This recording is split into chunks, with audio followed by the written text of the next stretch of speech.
Please. Thank you, sir. Thank you very much. These two questions are with Andrew Feinberg and J.C. Buell. One is, today you said you're sending federal law enforcement officers to run cities run by extreme politicians, that's the word you used, who happen to be all Democrats, who have supported Black Lives Matter protests. Millions of Americans I didn't say who voted. supported. No, I said Democrat politicians. And these are the cities where you have the problem. If you look at Chicago, if you look at Detroit, look around any of these cities where we have the problems. And we're sending them help, but we're really waiting for them to call for the big help, for the big numbers, for the large numbers of people that we have ready, willing, and able. You look at Chicago, where 14 people were shot yesterday, where over the weekend many people died and many people were shot, and over the last month they're setting record numbers. We are waiting for the mayor, respectfully, and other mayors and governors to call us. We are ready, willing, and able to go in there with great force. Now, we also have people that are going in and arresting drug dealers, arresting some of the shooters that are doing the shooting. We know who they are. We're working with police forces, and even though in some cases they're told don't work with the federal government, the police forces have great respect for the federal government, what we do. But we're ready, willing, and able to go into these cities that are just being decimated with shooting, and we're going to help. Please. I have a question on crime, but first, I don't think we really got an explanation yesterday on why the health experts are no longer joining you at these briefings. Can you explain why? Because they're briefing me. I'm meeting them. I just spoke to Dr. Fauci. Dr. Birx is right outside. And they're giving me all of everything they know as of this point in time, and I'm giving the information to you. And I think it's probably a very concise way of doing it. It seems to be working out very well. Okay, so on crime, But they're very much involved. They're very much the relationships are all very good, all very good. The relationships that we have with the doctors, with everybody working on the virus has been, I think, extraordinary. Kaylee's here, and I think you would say the same thing. You work with them all the time. Yeah, go ahead, please. So on crime, in 2016, you said it was President Obama's fault that homicides were up in Chicago. So why was it the president's fault then, but it's not your fault now?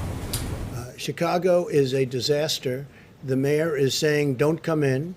The mayor is telling us not to come in. At some point, we can void that if we have to, but we may have to at some, because it's out of control. I assume she's saying that for political reasons. I think it's negative political reasons. She's a Democrat. I'm going to be nice. She's a Democrat. She's making a big mistake. People are dying in Chicago and other cities, and we can solve the problem.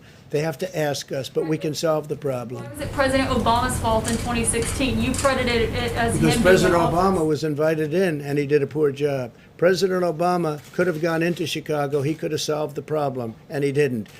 In our case, they don't want us in. We can solve the problem very easily. We're equipped with the best equipment, the best people, and you see what we're doing. I mean, Portland was coming down. It was busting at the seams, and we went in and protected all the federal buildings. Those federal buildings are totally protected. And we had to do that. And Portland's a very different place than Chicago.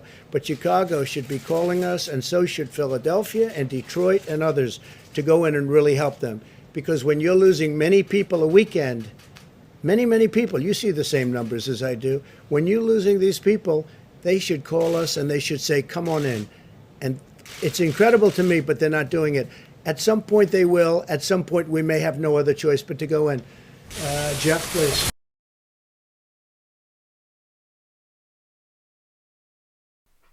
All right, folks, thank you so much for joining us here at Golden State Times. If you guys liked this video, make sure you share it on social media. And also don't forget to click the thumbs up button and let us know what you guys think in the comments section below.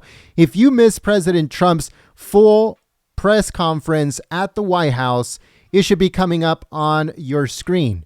Also, if you want to get notified for future press conferences that are coming tomorrow and the next day, then make sure to text the word Trump Live to the number 555-888 so you can get a notification from us instead of YouTube when we go live for these press conferences. Once again, text the word Trump Live to the number 555-888. And remember, if you've done it in the past, you do not have to do it again. You only do it one time and you get added to that list. Thank you so much, folks. Don't forget to follow us on Twitter at Gold State Times and on Parler at Golden State Times. We hope to see you guys here very soon. Peace.